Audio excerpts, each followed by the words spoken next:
هذا اليوم الخميس 26 من تشرين الأول 2023 في قسم التاريخ كلية الآداب في جامعة يقار.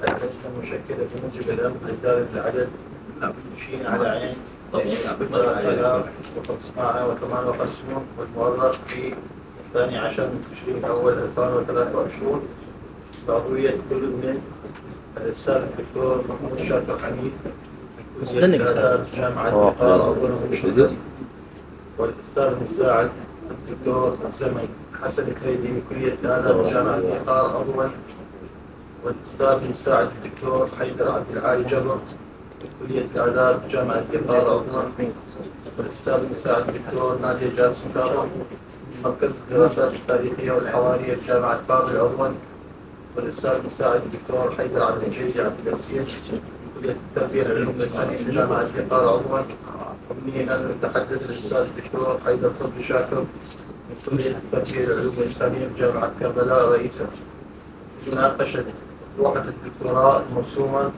موقف فرنسا من الحرب الأهلية الإسبانية 1936 1939.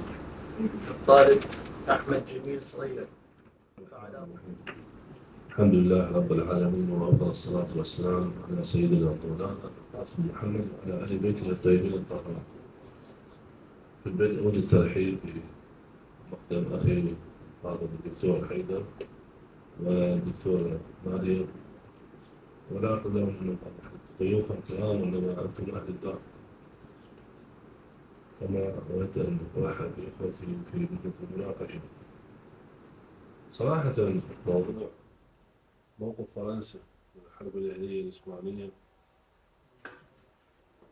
قد يتراءى السامع أنه الموضوع قد بحث سابقا من خلال الأخوة الباحثين الذين قد تناولوا موضوع الحرب الأهلية الإسبانية، وفي مقدمتهم الدكتور يمال بازنشي في لوحتها الموسومة موقف ألمانيا من الحرب الأهلية الإسبانية، وأخونا العزيز الدكتور أحمد صبري في رسالته الماجستير موقف الاتحاد السوفيتي من الحرب الأهلية الإسبانية. ولكن الملاحظ أن أحمد قد ذهب على تناول دولة جديدة وهي فرنسا. أحمد، يحسب لك أن هذا الموضوع على مستوى الدراسات العراقية والأكاديمية كموقف فرنسا من الحرب الأهلية الإسبانية غير مطلوب، ولكن تعرف أن أي عمل أكاديمي يشبه بعض الناس، وغاية لجنة المناقشة أنه هذا العمل الأكاديمي نصل به إلى مو درجة الكمال حاشا الله، ولكن إلى بر الأمان. فهناك ملاحظات عامة، ملاحظات خاصة سوف نأتي إليها في مناقشة هذا العمل الأكاديمي. فيما يتعلق بالملاحظات العامة،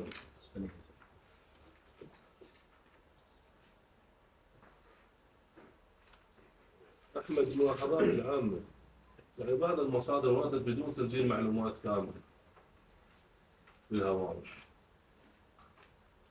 يعني مرة تذكرها مثلا بالبداية تذكر مثلا اسم المصدر السابق، وبعدين تلقاها مذكورة بشكل كامل، والبعض الآخر لا، وقسم من عندها أصلا ما موجودة في قائمة المصادر.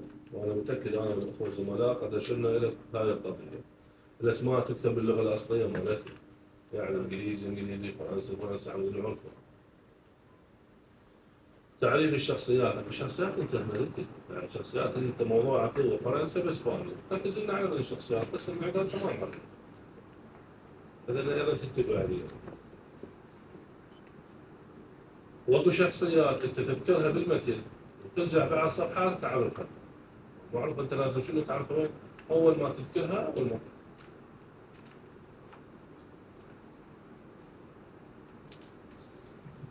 الملاحظ احمد انه قسم من الفقرات مكرره، اذا مو الفقره اذا مو مكرره المعلومه مكرره، وانا ارى ان هاي قد اثقلت الاطروحه. انت جايب شيء جديد مثل ما ذكرت الدكتور حيدر، تقول على وثائق متنوعه، بس لاحظ مرات المعلومه حتى اذا مو نصا، يعني هاي معلومه ما 50 طياره او طائره، كم مره ذاكرها انت؟ اقصد هي مرات في نفس الاجتماع، ايه فحاولت يعني انه وحده الموضوع مرات يعني نفس الاجتماع احاول انه ابين انه مثلا موقف سياسي انا لا صحيح، او بس مرات موقف عسكري او موقف يعني دولي، في نفس مرات المعلومه تتكرر بس مكان ثاني. هاي وجهة نظر، هاي وحدة. نعم. قائمة المصادر قائمة الملاحق أنت مستخدم خرائط، الخريطة لا تتكلم اليوم مصنع، ما بتكون مصنع، إذا الخريطة هذا أنت مسويها، أشتريت لك إياها. قائمة المصادر هي ممتازة، ولكن شو ملاحظ عليها؟ قسم من المصادر مكررة، أنا ماشي لك إياها، يعني مصدر مكرر. الاثنين هاي مالت المصادر الأجنبية، أنت كاتب إنجليزية وفرنسية وإسبانية. هو خادم. نعم. مثل هم تذاكر فرنسية والقى بيها إنجليزية، يعني أنت عايز اسبانيه حاط لي بيها انجليزي، انا مش لك اياها ترى كل مشي لك، انت على مود هذا العمل مالتك اللي تعبت عليه نخرجه بصوره فنيه ممتازه، لانه يعيدها، اكو بيها مكررات، اكو بيها مثل ما ذكرت لك، انت ما ذاكر اصلا قائمه المصادر وهن مؤشرات.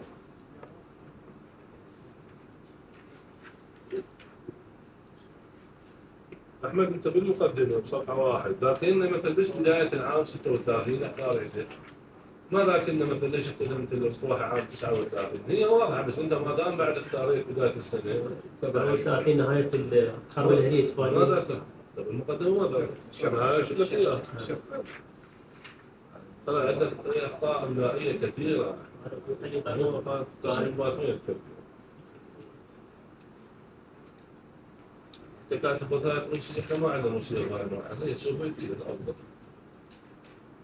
ولا تصير عندي قطع بالمعلومه، يعني من المقدمه على طول صفحات الاطروحه، ما هذه هي اضافات بعدين بتلاحظ مثلا العباره ما مرتبطه بداخل العباره.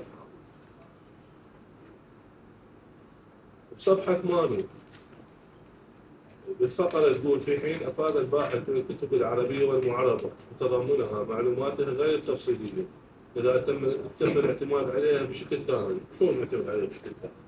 وهي الموضوع هو يعني موقف فرنسا، يعني هي مو بشكل ثاني، وانت معتمد عليها بشكل كامل، ما لها داعي هاي العباره بشكل ثاني. وانا ماشي لك اياها، انت تعبان جايب هاي مصادر خير، شلون معتمد عليها بشكل ثاني؟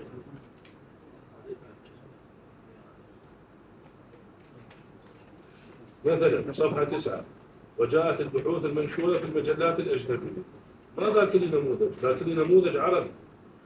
وصلت لها بصفحه 9 وجاءت البحوث المنشوره في المجلات الاجنبيه، كمل الفقره ولعل من ابرزها المؤلف الدكتور احمد بهاء عبد الرزاق. هذا شنو؟ كاتب عربي. اذن احمد انتبه لي عليه، اذن اول صفحتين، الصفحات من الصفحه 11 الصفحه 13، اذن شنو تمهيد، يعني انت لا مطيهم عنوان الا الجذور التاريخيه للطبيعه، هاي فيها تمهيد، يعني بداية ما لها عنوان، ما هو عنوان. يعني فصل أول اسمه يعني دكتور العلاقات الفرنسية يعني يعني هاي مو شوف خليها عنوان ما صرت سجلها. هسه مثلا عندك يعني هذا الهامش تقول صفحه 11 هامش رقم 4 هذا موقوز يا حبيب يعتبر استفاده، هذا ما ذاكر انت. انت قسم كبير من المصادر انت ذاكرها بالهوامش ما موجوده بقائمه المصادر، ترجع وتشوفها.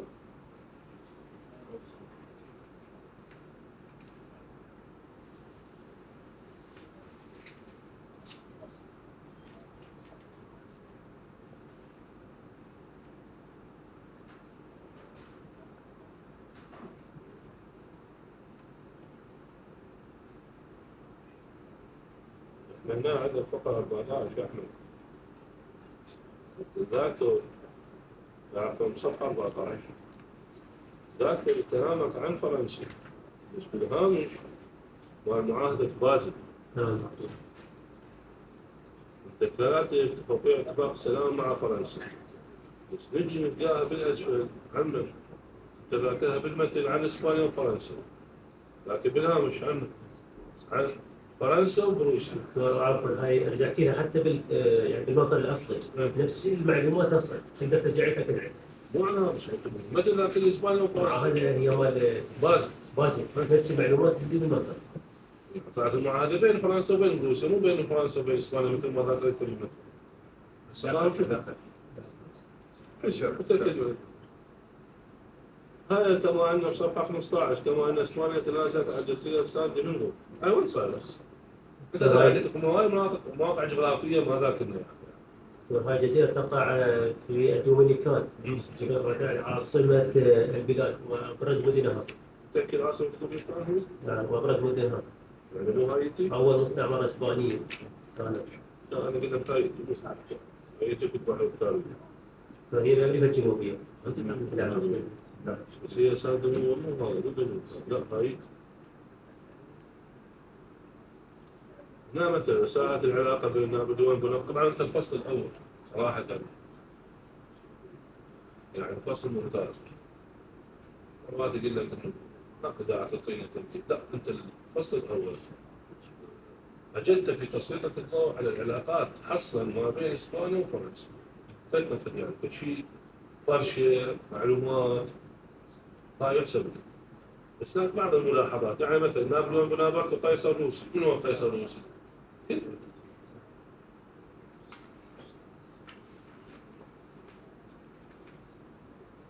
مثلا صفحة 21 كاتب عن معاهدة باريس بحضور 8 دول وهي بريطانيا والنمسا وروسيا والسويد والبرتغال واسبانيا وفرنسا وروسيا مالها دور؟ روسيا الإلكترونية. روسيا من دول لأن روسيا موجودة. ما ذكر. هي فقط وهي واقع استبعدهم إسبانيا من اللجنة الثمانية. تبع ما ذكر إن شاء الله نشرت لك إياه. طيب هنا عندك بصفحة 22 الفقرة الأولى تقصد اجتماعيا وصناعيا وديموغرافيا، ما شنو القصد بهاي العبارة؟ كلمة.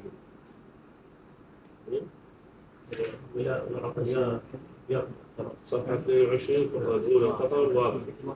الكلمة الثانية وديموغرافيا، ايش تقصد بها؟ بسم الله الرحمن الرحيم والصلاة والسلام على سيدنا محمد وعلى آل بيته الطيبين الطاهرين. السلام على أعضاء لجنة المناقشة المحترمين، السلام على رئيس اللجنة المحترم. أتشرف بأن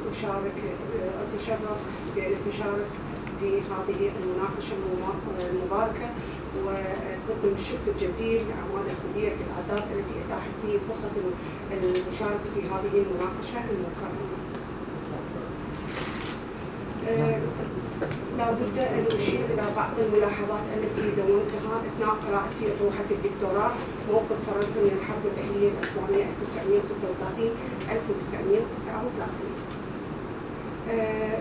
لا بد أن أشير أن إعادة الصياغة أو الإشارة إلى الأخطاء المطبعية أو اللغوية لا تقلل من شأن الموضوع ولا تقلل من شأن الباحث الأكاديمي، وإنما أتفق مع أستاذ الدكتور حيدر أن ما إعداده مصدرا دقيقا يستقي منه الباحثين الأكاديميين معلوماتهم في إنجاز أطارحهم ورسائلهم الجامعية، وكذلك الباحثين الأكاديميين في إنجاز مؤلفاتهم العلمية.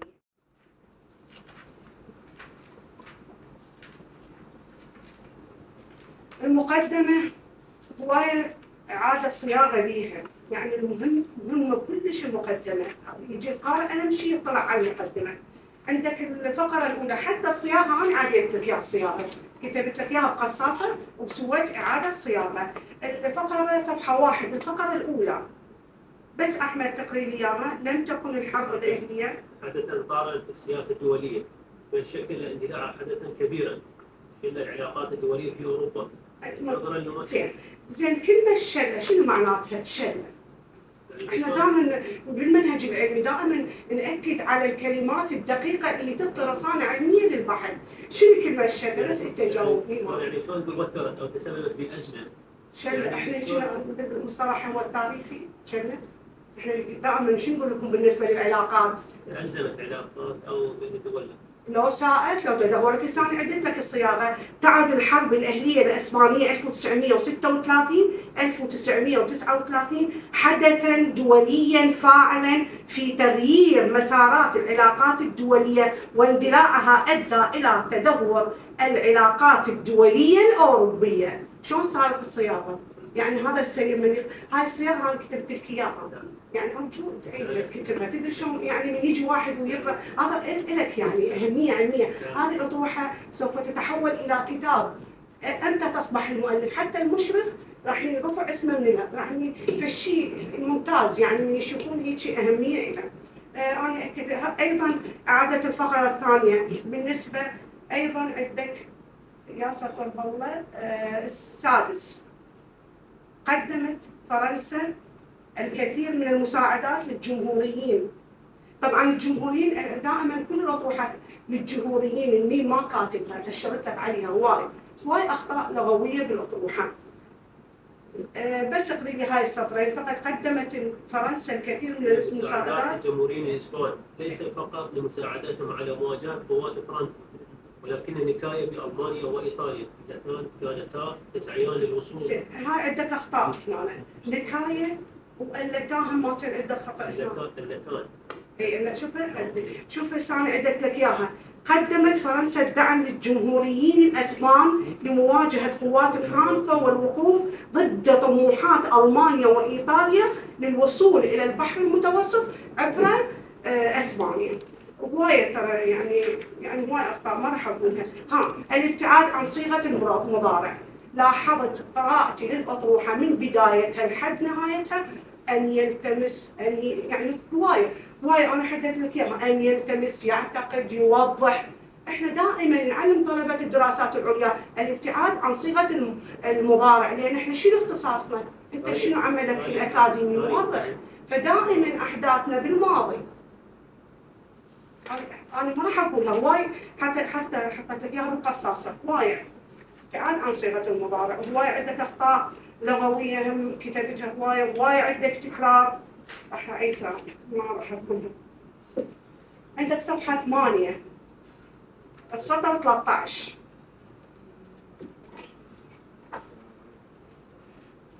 عندك قد وصفت الحرب بشكل دقيق. اما الكتب شفتها احمد؟ هذا اما الكتب المعربه، واهمها كتاب اسبانيا سانتياغو كاريلو. شفته؟ نعم، يحتوي الكتاب على اهداف مهمه.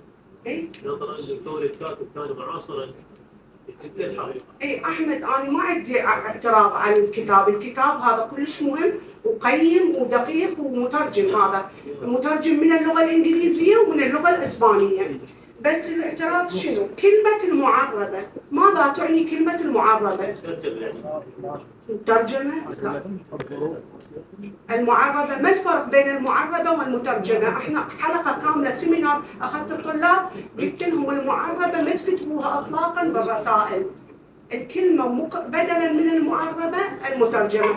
المعربة يعني اعرب كلامه واوضحه وفق اللغة العربية، يعني الكتاب هذا معرب وتم ترتيبه وفق منهج البحث العلمي وفق قواعد اللغة العربية جملة وتفصيلا. أما المترجم يعني مترجم من لغة one language to another language، يعني مترجم إلى باقي اللغة، يعني من لغة إنجليزية إلى أسبانية وهكذا، من لغة إنجليزية إلى فرنسية وهكذا. هاي تطبق المعربة تشرطها أحمد اكتب المترجمة. هاي تتفق مع صفحة 312. طلع لي صفحة 12 312.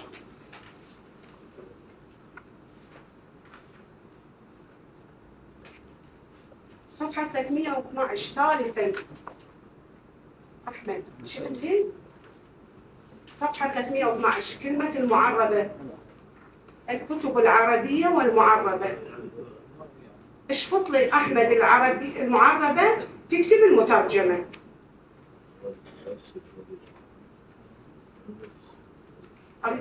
يعني أنا الموضوع دقيق جدا ومهم للغاية وجهودك العلمية واضحة، بس أريدك تلتزم ذني صححها توعدني إن شاء الله. عندك صفحة 10 أحمد اقري بداية السطر صفحة 10.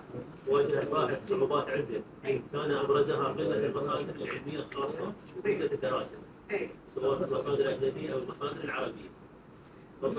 زين أحمد أنت نظرك هذا صحيح اللي واجه الباحث صعوبات؟ زين أنت مادة كثيرة وجهودك واضحة، وثائق أسبانية، وثائق أمريكية، وثائق فرنسية، كتب أجنبية، بحوث، وبعدين تقول لي واجه الباحث المادة العلمية كلش ندرة المادة العلمية، وهذا صحيح. هذا تمسح مصادر وفرت المصادر العلمية، هاي الصعوبة وليس ندرة. وفرت المصادر لأن المصادر لا تعد ولا تحصى. يعني دكتورة يعني جهود واضحة وتعبان وجامع مصادر، زين ليش تكون قلة المادة العلمية؟ هاي وحدة صح. حتى المعاناة بالترجمة، هسه مترجمين مختلف اللغات، هاي لا واجه الباحث ما عندك صعوبات، فقط اذا تريد تكتب عندك الصعوبات اللغة الاسبانية، المترجمين قليلين صعوبات يعني عندك من ناحية اللغة الاسبانية يعني، بس هاي عندك حتى اللغة الانجليزية ومترجمين ما باللغة الانجليزية. يعني بالنسبة للفصل الأول هي وجهات نظر، احنا كل الأساتذة نحترم وجهات نظرهم. بالنسبة للفصل الأول أحمد من صفحة 11، أنا ما راح أضل بالفصل الأول، أريد أطب بالجوهر الموضوع. أحمد من صفحة 11 إلى صفحة 58 يحدث حسب وجهة نظري، بعد بكيفك. يعني حتى لو تبدي من صفحة 58 هي أطروحة كاملة ومستوفية كل جوانب الموضوع، ممتازة، حتى الأحداث التاريخية ماكو نقص فيها. الفصل الأول ما له علاقة أيضا بالموضوع من صفحة 11 الصفحة 58، لأن أنت موضوعك ليس علاقات دولية، موضوعك مو علاقات فرنسية إسبانية وترجع لجذور العلاقات. هذا الأول كله سرد أحداث أوروبية من صفحة 11 إلى صفحة 58.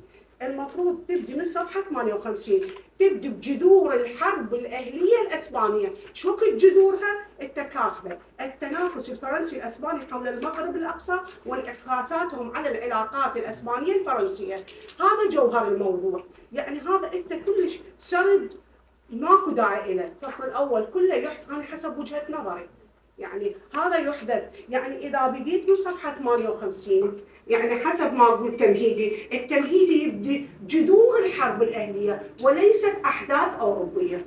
هاي مو تمهيدي، جذورها الجذور تبدي، لأن موضوعك مو علاقات دولية، موضوعك الحرب الأهلية الإسبانية، تبدي من جذورها شو وقت؟ بنهاية القرن ال19 اللي هي التنافس الفرنسي الإسباني حول المغرب الأقصى وانعكاساتهم على العلاقات الفرنسية الإسبانية.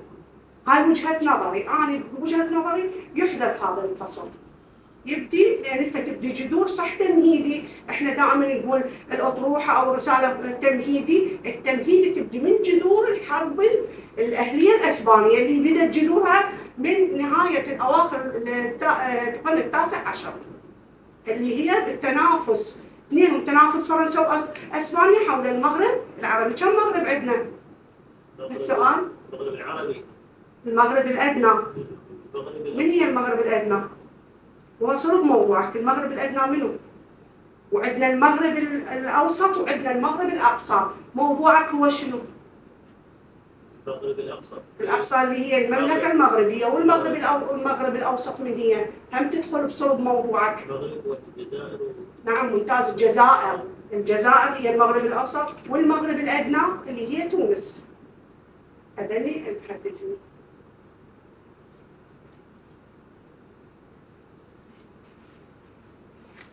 هي بؤرة الصراع كله حول الاصطدام. تحدث ويا الدكتور حيدر قال لك على الجزر لها أهمية، يعني كان جوابك تقول له البؤرة الصراع كله، الصراع الدولي كله، الدول بؤرة الصراع من هو؟ البحر المتوسط اللي هو حلقة وصل بين 3 قارات، أوروبا وأفريقيا وآسيا. اللي يسيطر على البحر المتوسط يقدر يتحكم بكل القارات الثلاثة. وأنا أتفق ويا دكتور حيدر من قال لك أنت تولي اهتمام بالجزر باليار لا، أنت جوابك تقول له وأنت كاتبها هاي المعلومات، يعني ممتاز كاتبها، مؤكد على أهمية البحر الأحمر، الأهمية الاستراتيجية. البحر المتوسط. أنا هواي صححت، ما راح يعني أقدر أحكي لأن زملائي أخذوا.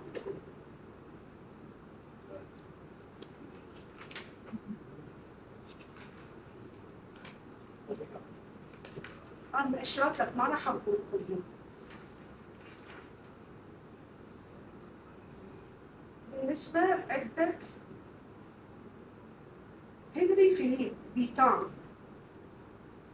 صفحة 63 أحمد.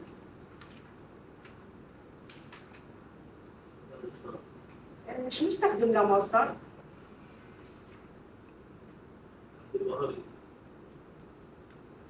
هو شنو شخصية شنو؟ شخصية؟ هي أنا ما أريد ألفت الطلاب. أولاً إحنا شو معلميكم بالمنهج البحث التاريخي؟ الشخصية تكتب وقبل ما نعرفها بهامش ونحددها نكتبها باللغة الإنجليزية وبعدين نشير نفس الاسم. لاحظت أحمد أنت تكتب اسم بالمتن ومن تعرفه تكتب اسم آخر. هاي لاحظت أنا هالشرط كيان ما راح أشير إليهن. هاي وحدة. اثنين هو شخصية فرنسية، شلون تستخدم له موسوعة سياسية عربية؟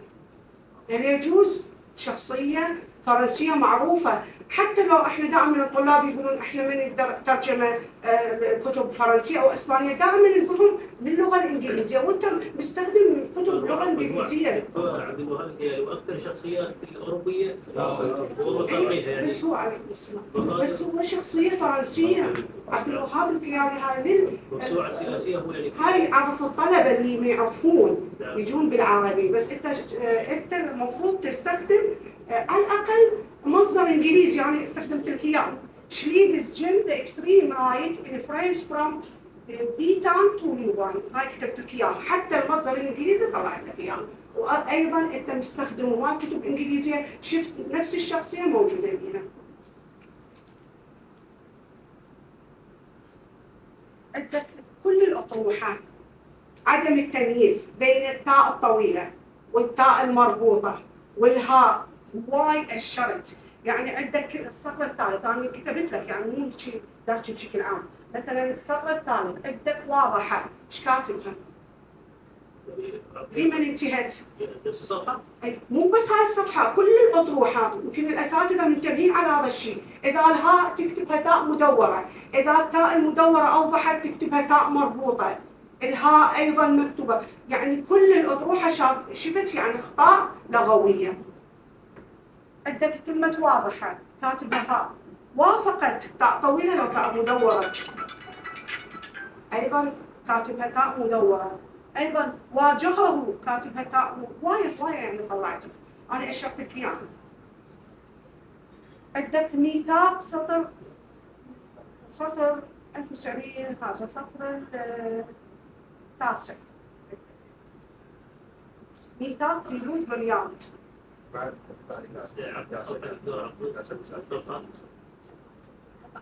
صفحة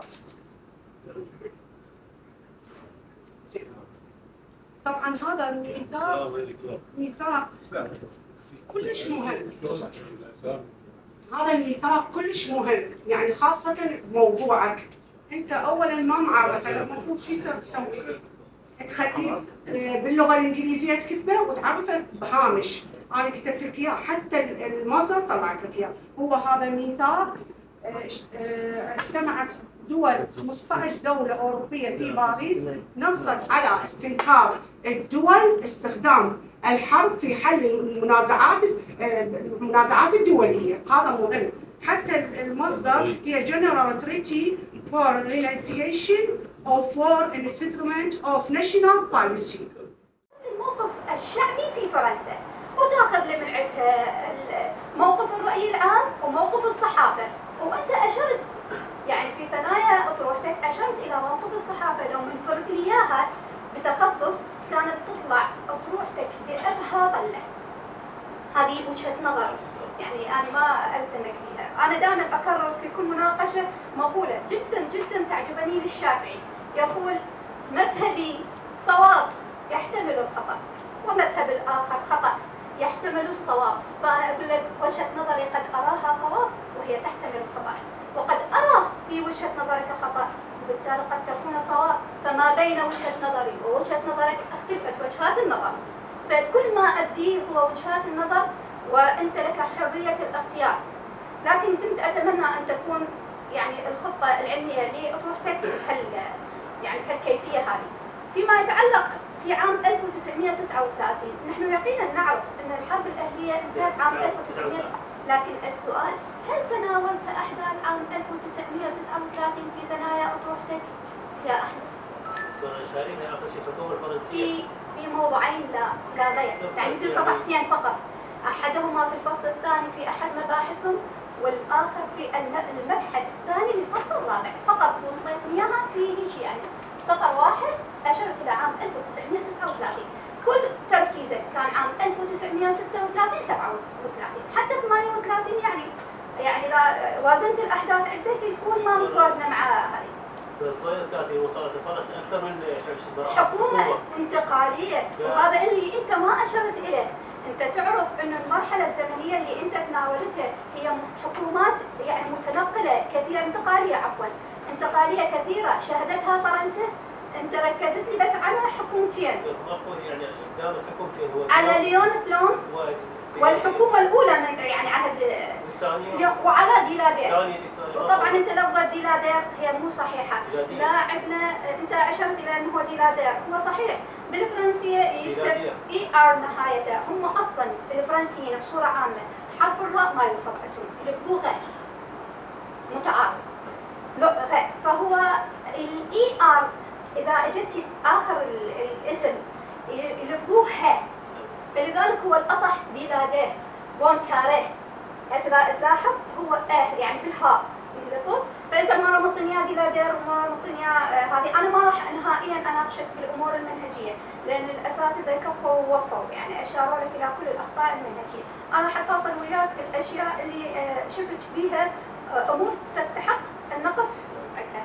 فقلت لك ابتداء العنوان 1939 انت ما انطيت هاي السنه حقها، وحتى ما ذكرت لنا يعني بالمقدمه اشار لك الدكتور حيدر انه انت يعني سبب انتهاء العنوان بال 39 ما اشرت اليه، واشار لك الدكتور حيدر عبد العالي حول المنهجيه. انا في الحقيقه كنت مهيئه هذا كسؤال، انه المنهجيه اللي اتبعتها بأطروحتك يفترض قلت لي انه هي منهجيه تحليليه وصفيه استقرائيه شنو احصائيه، تعطيني شنو المنهج اللي انت يعني ارسيت عليه تذكر لي. ما راح اكرر وياك، خلينا نبدا انا وياك مباشره من الامور اللي نجي لقائمه المحتويات. هسه انا اعطيتك الخطه اللي يفترض لو ساير عليها، بس اكو اشياء يعني ما اعرف خلينا اسمع من عندك. يعني الفصل الاول كانت العلاقات الفرنسيه الاسبانيه منذ القرن السابع عشر حتى عام 1936. ما بينما مبحثك الاول من ينطلق لي من الثوره الفرنسيه. ليش الثوره الفرنسيه كانت في القرن السابع عشر؟ صفحه واحد. راح تقول لي دكتوره هذا التمهيد الصغير اللي ما انطيته اي عنوان انا اتناول، راح اقول لك يمتى ذكرت لي في سنه واحده فقط 1650 فقط. هل من المعقول اعطي عنوان فصل هسه لو مطنياه فرعي ما يخالف، بس فصل تقول لي انطلاقتي من القرن السابع عشر وانت ما ذاكر لي الا في توطئه عن الفصل وبمره واحده فقط؟ اعتقد عيد النظر بالاطار الزمني للفصل الاول.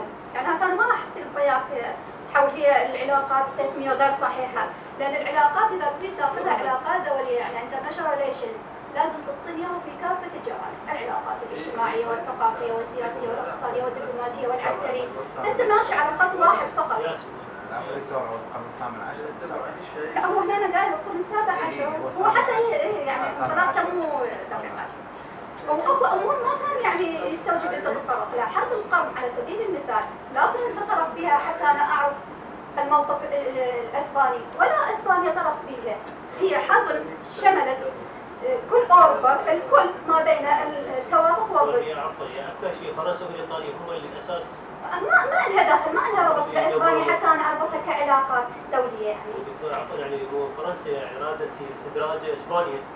يعني توقف وياها بالحرب يعني وجهة نظر. هم أقول لك أرجع وأقول وجهة نظر. لو أنت مثبت على عنوانك العلاقات الفرنسية الإسبانية، لو ماخذها انطلاقة من عام 1919 من مؤتمر السلام في باريس وصعودا إلى الحرب الأهلية كان أيضا مختصر، وأنت أطروحتك ضخمة. يعني هاي الأحداث أنت مو غايتك إنه تزيد من حجم الأطروحة وعندك شحة بالمعلومة حتى تقول أنا أرجع هذا البعد الزمني حتى يعني تغطي على الثغرات اللي عندي. لا أنت أحداثك أصلا هواية وتفصيلية، فالاختصار يعني هو أفضل حل بالنسبة لك. ال 19 لو صاعد بها إلى 36 أيضا أمورك جدا سليمة ومتناولها كعلاقات اقتصادية سياسية اجتماعية يكون أكثر توافقا مع العنوان اللي اختاريته. كلمة مجريات اللي ناولتها، هاي التكرار اللي موجود عندك بالفصل الثاني، حاول قدر الإمكان يعني هي أحداث متواصلة، يعني هم ما لها داعي إنه هاي تسوي لها حالة القطع، يعني ماكو فاصل زمني انت بيها حتى تعطيني 36 انضحى 37 انضحى. فرنسا تغيرت حكوماتهم، جاء اول مره 36 ل 37 مكلوب، و38 سقط وبعدين رجع انقلابيا. ما اعرف يعني مش شغلت عموما. خلي اجي وياك بالمقدمه.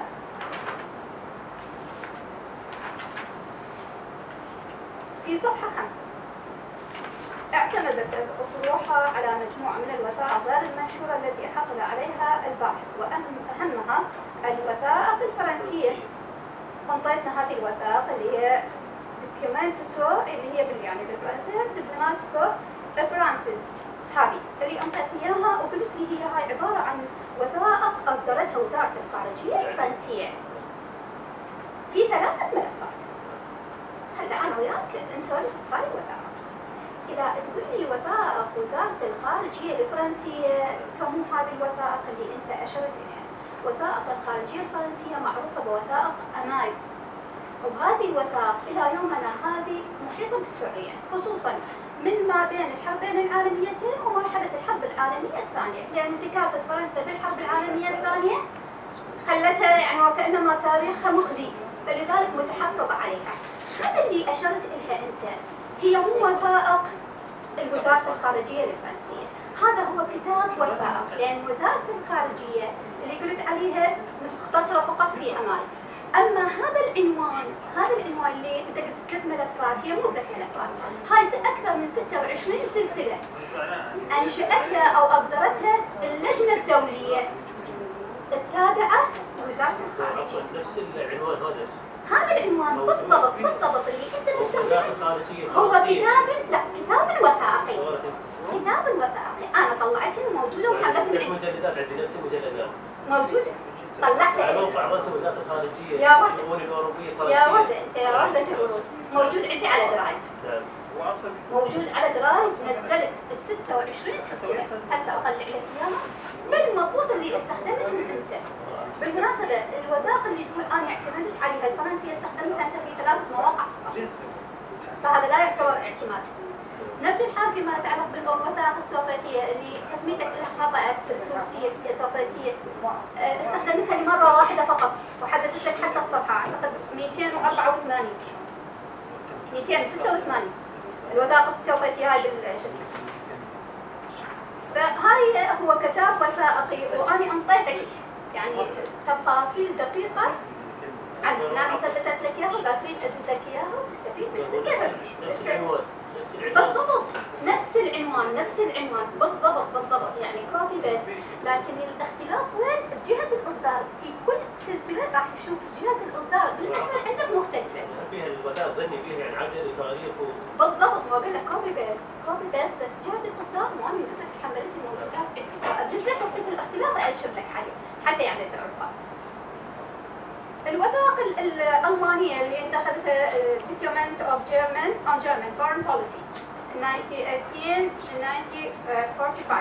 هذه وثائق شاملة، يعني كنت أتمنى أن تأخذ وثائق الجستابو الألماني، هي أكثر تخصصية فيما يتعلق بالحرب الأهلية، هاي كلش عامة يعني بالمطلق، فلو مستخدم هاي الوثائق في مكانها أفضل.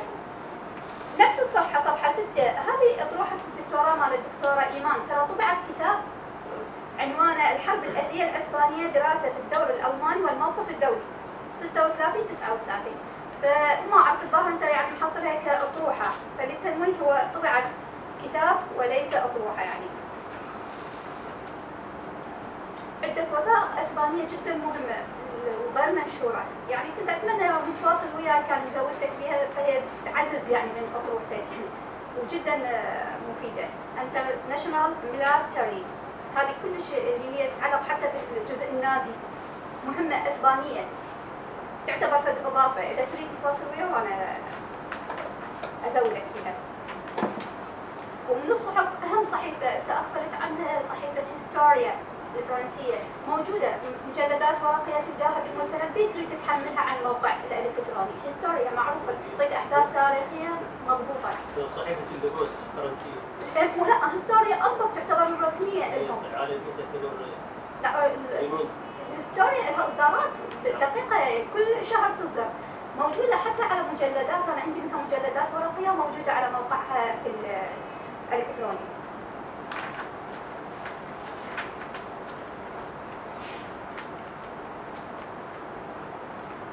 صفحة 14. هذه تمكنت فرنسا الفقرة الثانية من تحقيق العديد من الانتصارات على قوات التحالف. أي قوات التحالف تقصد؟ من تكونت؟ التحالفات شكلتها بريطانيا ضد فرنسا في مع من؟ دائما يعني روسيا، فرنسا، روسيا وبعد النمسا، روسيا والسويد وساكسونيا. زين شو اسم الحرب اللي وقعت بين اسبانيا وفرنسا من 1793 ل 95؟ عندك علم عنها؟ تاريخ دكتورة تاريخ 1793 احنا نمشي على اطار الزمن اللي انت ماشي عليه. 1793 ل 95. الحرب الدولية اللي انت تناولتها شو اسمها؟ راسيون. انتهت بتوقيع معاهدة بازل التي وقعت في 5 نيسان 1795. هذا المصدر اللي موجود بنص معاهدة بازل، البيرت سوبول. هو اعطيتني اياه مصدر سابق، هو انت مستخدمه سابقا حتى يكون مصدر سابق؟ طبعا عندك هاي الحالة هواية تكررت، يعني انه تعطيني مباشرة مصدر سابق وانت ما مستخدمه نهائيا الى نهاية الأطروحة، يعني العنوان ما اعرفه. وعندك المصادر بها إشكالية، أحيانا تعطيني اسم المؤلف تخلي لي إياه عنوان، خصوصا بالمصادر الأجنبية. هاي أنا مثبت لك إياها، أو العنوان مالت المصدر مو كامل. هم صححت لك، يعني رجعت وصححت لك إياها. في الصفحة الثانية 15 ونتيجة أول صفحة، ونتيجة تطورات الأحداث في صالح فرنسا دفع ذلك بإسبانيا توقيع معاهدة تحالف مع فرنسا في 8 آب 1797. متأكد أنت بهذا التاريخ أكو كانت معاهدة؟ متأكد؟ شنو اسم هالمعاهدة إذا كانت موجودة؟ عندك فكرة؟ الأقرب يعني للحدث اللي هو الأدق معاهدة سانة في سولو اللي وقعت بين فرنسا وأسبانيا سنة 1796. مو بنفس التاريخ، سبقتها بسنة. هنا اتفقت الدولتين على اتباع سياسة عسكرية موحدة من أجل مواجهة بريطانيا، والمعاهدة وقعت بين كارلوس الرابع ملك إسبانيا والجنرال كاثرين دومينيك دي بيرجون، وذلك في 12 آب 1796 اللي هي الأدم يعني.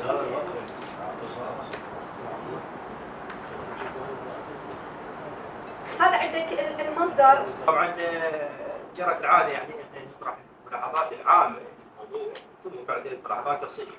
بس هالمره يا استاذ احمد راح اقول لك اول شيء راح قبل لا ابدي مناقشه تعيد النظر بالمنهجيه الاطروحه اللي هاي اول مره صار عندنا طالب يعني هذه ملاحظات منهجيه تفضلوا بها الزمن. ما راح اكرر وما راح اطيل عليك انا، بس انا لان انا ادري يمكن راح اصير انا على تعديلات او دكتوره زمن، فاحنا راح نشدد على هاي المساله. يعني انت بدأت مستعجلا بكتابه الاطروحه. يعني انت انا عارفك متمكن من الماده، متمكن من جمع الوثائق، وعلميتك كلش قويه، عارفك بهاي كل زين هاي من خلال السنه التحضيريه ومن خلال يعني معرفتي الشخصيه بيك. لكن هذه الاخطاء المنهجيه المفروض تعدل، لازم تعدلها الفها يعني، لان ترى هم يعني شويه جماعه قد يكون جامله، واحنا هنا يعني ما نقدر على جنب كل مساله. تعيد النظر بالمنهجيه من البدايه الى النهايه، يعني من صفحه واحد الى وين نهايه ماشي استاذ احمد؟ وحده وحده، لان انت جبت شغل، جبت ماده، جبت وثائق، انت هذا الاستعجال دائما يربك الطالب ويخليه هذا ملاحظه. دارت تذكر لنا مصدر المنهجيه، ما سهل لنا عشان المنهجيه الثالث دكتوره، يعني تكتب لنا اسم مؤلف فقط. الصفحه اللي وراها تكتب اسم مؤلف كامل، الصفحه اللي وراها ما تكتب، ما يصير خربطه ما اثنين. احنا تاريخ حدث قدم السفير الفلاني، ما ذكرت ما اذكر اسمه طبعا، هاي كارته. ثاني شيء ما اذكر التاريخ، انت مستخدم وثيقه استخدم وثيقه يا سلام. هاي يعني هاي المفروض يعني انت هاي مره عادي. انا ادري بك يعني شويه الاستعجال خلاك الملاحظه الاخرى يعني تعيد النظر ايضا بالتنضيد، يعني مرات تشوف يعني الكلمه واحده تعيد النظر الا انت طابعها ماكو غيرك انت طابع. يعني انا بالبدايه هو اختيار موضوع، طبعا الموضوع يعني جدا راقي واختيار كان موفق صراحه. حقيقه انت اجنت في شنو هو يعني اختصار الموضوع، يعني من ناحيه شنو هو تركيزك على فرنسا واسبانيا، ما رحت التفاصيل. هذا يحسب استخدامك للوثائق الفرنسيه تحديدا والاسبانيه، ثم الوثائق المساعده اللي نسميها البريطانيه، وهذا ايضا يحسب لك ولا يقلل من قلت لك المنهجيه تحتاج الى اعاده نظر، يعني هي شيء مو صعبه، ساعتين ثلاث كامله بالحاسب تقعد. اكو احنا هوامش توضيحيه يا اخي، ركزنا على الشخصيات الاسبانيه والشخصيات الفرنسيه وعرفناها. هناك شخصيات لم تعرف، هي مهمه، هناك شخصيات لا لها اثر وما عرفناها. زين تذكر الشخصيه وبعدين يلا تعرفها. تذكر الشخصيه باسم الاول يعني بدون كاتب، تذكر الشخصيه بدون اسم الانجليزي. هسه يعني كذا تعيد، تحتاج الى اعاده نظر. تكرار المعلومات، يعني تكرار المعلومات اللي هو صار تكرار قاتل، انت تسجل بعض لا كررت هواي معلومات بفصلك الثالث والرابع. يعني فهاي ارجو ان شيء ايضا تنتبه لها او قدر الامكان. يعني هاي الاخطاء الطباعيه وهاي قدمنا قائمه تصويبات وهي اكثر من قائمه تصويبات. قلت لك توثيق الجسم تحتاج الى اعاده توثيق. زين اكو معلومه ايضا تذكر يعني طبعا خوي جبت لي شغله الصحافه الفرنسيه، الصحافه الاسبانيه وشلون هدوا والراي العام السلطه الرابعه الى اخره، وتقول لنا صحيفه الفلانيه وصحيفه الفلانيه، بس بالهامش تلقاها مصدر. انت لا تنقل عنها، تسوي لنا كويت بروم كويت كيفك تسوي نقل عنها او تقرا لنا الصحيفه نفسها. وانت عندك الامكانيه وندري بيك محصل هواي صحف ومجلات، انا ادري بيك واشتري هواي وترجم هواي، فانت ليش ما تخلي الصحيفه افضل تخليها من كتاب او خليها نقلا؟ ماشي يا احمد؟ هذا نخليه. زين شخصيه الباحث، هناك بعض المعلومات هي تتكرر لنا الحدث باسلوب اخر، لا اكو بعض الوقت تدخل الباحث شخصيا. يعني انا بعض الفقرات قليله التحليل وبعض الفقرات كاتب لك علق هنا علق هنا، يعني ليش؟ تحتاج مو استقراء، انت قاعد تستقرا الحدث وتجيبه لنا، احنا ما نريد هذا. احنا نريد انت فلسفه دكتوراه فلسفه تاريخ، احنا فلسفتنا الحدث. قلت لك انا ما راح اعطيك انت شو اسمه الحساب اجاوب في كثير من الاسم، لكن انا راح اشوف معلومات سريعه. عندك قائمه المصادر، ضيف فقره، ضيف شو اسمه مختصرات، عفوا مختصرات رموز ومختصرات، ضيف سطر ثالث يعني عمود ثالث اللي هي بالعربي، يعني ايش تعني هاي بالعربي حتى يكون واضح لان مو كل القراء يعرفون. زين عندك قائمه المحتويات، يعني انا اسالك واحد يعني انت ليش بدات من الثوره الفرنسيه؟ ما اخذت لنا الحرب العالميه مثلا، ليش بدات من الثوره الفرنسيه؟ بدون علاقات يعني مش بدايه يعني خلفيه بعيده. اعطيتنا فرشه عامه عن هذه العلاقات، هي جيده بس اقول هاي يعني تعبتك هو يعني الثوره الفرنسيه، العلاقات الفرنسيه من القرن السابع، مو الثوره الفرنسيه، من القرن السابع حتى 1917 يعني الثوره الفرنسيه واثرها. يعني اقول انا ليش اختصرت العلاقات الفرنسيه الاسبانيه حتى البدايه يعني دراسه علاقات بشكل حتى ما كان يعني اذا سوينا وبعدين قسمنا نقاط 1 2 1 2 3 يعني شويه. هنا عندك الفصل الثاني دلال الحرب الاهليه الاسبانيه والموقف الفرنسي منه. سوي الموقف الفرنسي من دلال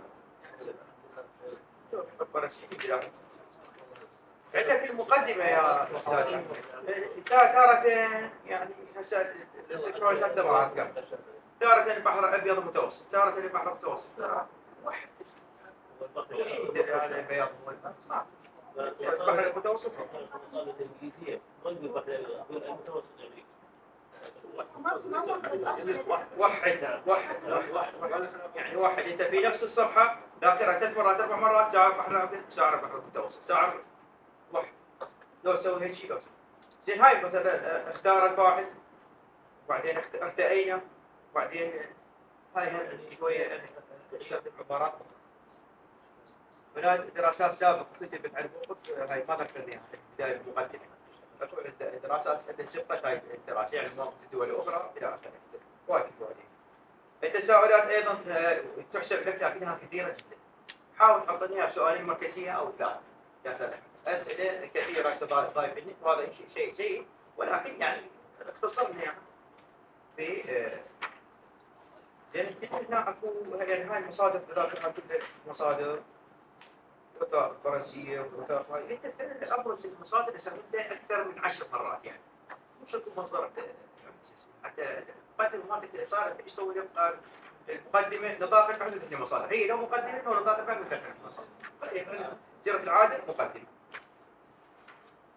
زين انت هنا ذكرت لي شوف في صفحه 6 تفضل عن وثائق اعتمدت الاطروحه على عدد المطارح الباحثه ايمان جواد هذه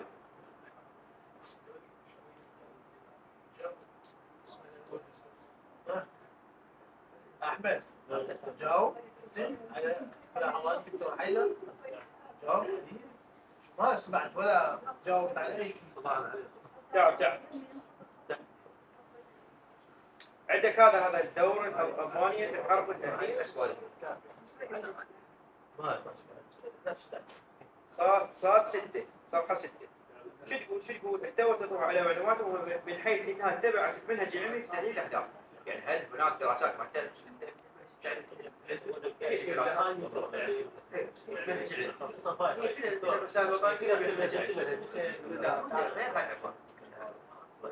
زين انت منهجيتك شنو هسه؟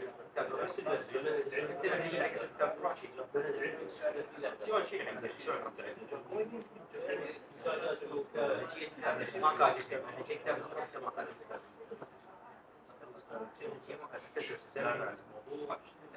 استقراء تحليل وصف ما قاعد كل الاطارات والرسائل هي منهج علمي. هذا ايضا من يعني ذاكرني روح الدكتور مصطفى ما كاتب هاي مال فرانكو جاي معلومات كثير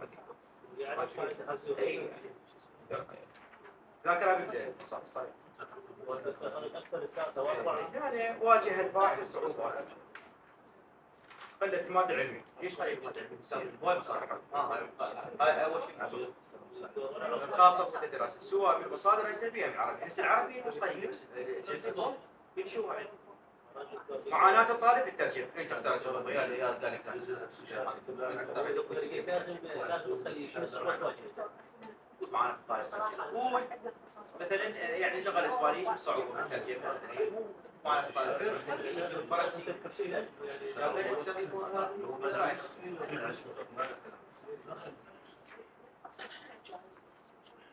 هاي انت تقول في الجماعه بدايه صفحه 11 يعني انت الفصل الاول سنه تدور التاريخ لا لها عنوان لا لها خلي اول الفصل الاول خلي اول الفصل الاول والوحده الاول محسن يعني عنوان البحث مال الاول خليه هو يقول لك يعني هي الفصل الاول الفصل الثاني شوف احمد هاي عندك هاي ما باعتبارها ما تشاهد تغير كثير يصير وصفها عده مكان هذا مصطلحات ضروريه ضروريه بالدراسه في اثناء هاي هم تقرر حتى الناس تبتدي هاي تكرار صار عندهم فوائد الصفحه الواحده تكرار استخدم مصطلحات ثانيه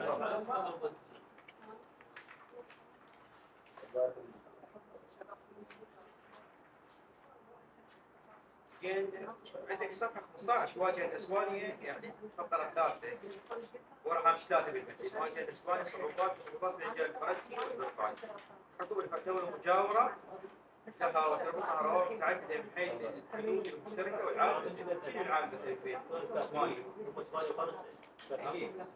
كاثوليك اثنينات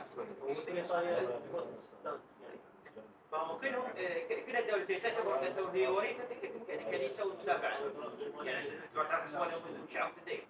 يعني من وجهة الأرثوذكسية. أي. ايطاليا ايضا خرجت يعني هم يعتبرون هم داعمين البابوية إلى آخره. فهم وفرنسا يتنافسون بهاي الشيء. شوف عندك في صفحة 16 طالبت الفقرة الثانية. يعني هاي الفقرة الثانية وعليه طالب فرنسا البرتغال. هاي معلومات مهمة يا أستاذ. ما في لا تاريخ، متى كان هذا الحديث؟ يعني تذكر أنت تاريخ مالك حتى العام؟ ايش قد يشوف هنا؟ 707 تقريبا 707. زين هذا اكو في صفحة 17. الأمر الآخر هو التخلص من حكم عائلة آل بويبون في إسبانيا. هل حكموا على بويبون إسبانيا؟ سؤال سهل. هو فرع من فرع إسبانيا هو من آل بويبون. الفقرة الثانية الفقرة عفوا الأولى يعني السطرين الأخيرات هو تخلص عن تقصد هو التخلص من حكم عائلة آل بويبون في إسبانيا.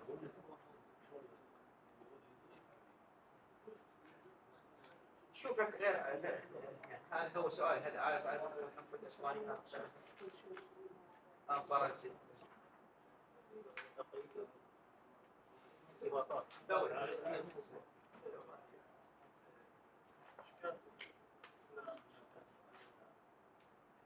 هنا اللي قلت لك عليها في الصفحة 23 دفعت مجلة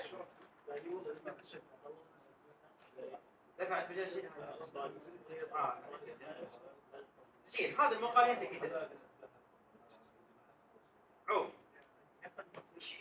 مصدر مالته شيء مصدر مالته ها صحيفة لو مصدر ها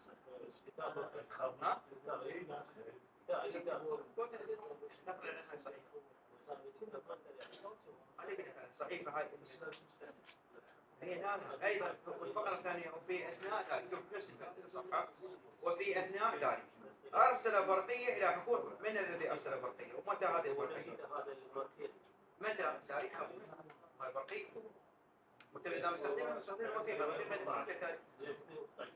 في المفاوضات فيها متمكنة فجاي يشتغل على المفاوضات إيه ماشي.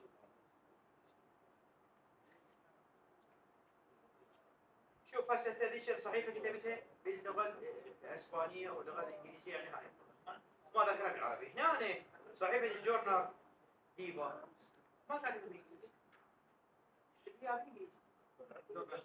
أنت عندك هاي يعني لو مسوي لي مبحث عن الصحافة دور الصحافة وايد صحافة قاعدة تجي. والمصدر مالها المصدر نفسه. شنو المصدر نفسه؟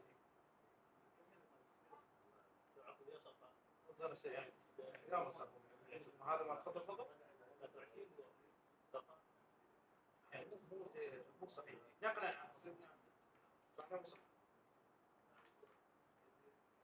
هاي فترة ما أخذنا خطأ طباعي خطأ من فترة كتب فيه سوينا المدة سوينا ثلاثة المدة. هنا يا أستاذ أحمد في صفحة 27 عفوا الصفحة السابقة تقول بأنه الملك أسر. هنا نقول الملك غادر 3/7 مغادرة مدريد. هل هو أسر غادر حدد يعني في صفحة 27 الفقرة الثانية من جانب آخر استقبلت الصحافة الفرنسية ذات الميول الليبرالية. صحافة من هي هذه الصحافة الفرنسية ذات الميول الليبرالية؟ أذكر أنها صحيح ولو هامش تذكرها إذا ما تجي كلمة تذكرها بهامش. دكتور عنده يعني عنده مبحث يشكل على الصحافة. لو مسوي مبحث على الصحافة الصحافة الفرنسية وأثرها مثلا الصحافة الإسبانية يعني كل على الصحافة رأي الصحافة تجي المصادر هي داخل الصفحة الثالثة تصير هي هاي السالفة هاي تصير صحافة بس أنت سويت الآن بالجانب استقبل الصحافة الفرنسية ذات الميول الليبرالية. تذكر تصور يعني افكار محافظات الافكار يكتبها هامش، شوف. كما نشرت مجلة المناظرات، مجلة الفرنسية اسم المناظرات صفحة 27 المناظرات، مجلة المناظرات أكبر من مجلة صحيفة لا تكبر. مجلة المناظرات في الفرنسية في 12 أيلول 1922. مقال آخر مقالات. بسم الله الرحمن الرحيم. محضر مناقشة أطروحة الدكتوراه. اجتمعت اللجنة المؤلفة بموجب الأمر الإداري المرقم ش/عين 3558 والمؤرخ ب 12/10/2023 مناقشة طالب الدكتوراه أحمد جميل صغير قسم التاريخ في أطروحته المرسومة موقف فرنسا من الحرب الأهلية الإسبانية 1936-1939 الساعة 9 من يوم الخميس الموافق 26/10/2023 على قاعة المعركة في كلية الآداب جامعة ديقار، واستنادا إلى الفقرة أليف من المادة 33 من تعليمات الدراسات العليا رقم 27 لسنة 1982. وأخذت اللجنة بالاعتبار الجهود العلمية المبذولة من قبل الطالب واستخدامه المصادر ودفاعه عن أطروحته وأسلوب بحثه والنتائج التي توصل إليها، وقررت ما يلي: قبول الأطروحة ووصفها جزءا من متطلبات منح شهادة الدكتوراه في التاريخ الحديث كما هي، بعد إجراء التعديلات الطفيفة بتقدير جيد جدا، على أن يكلف الأستاذ المساعد الدكتور حيدر عبد العالي جبر بالإشراف على إكمال التعديلات. وشكرا.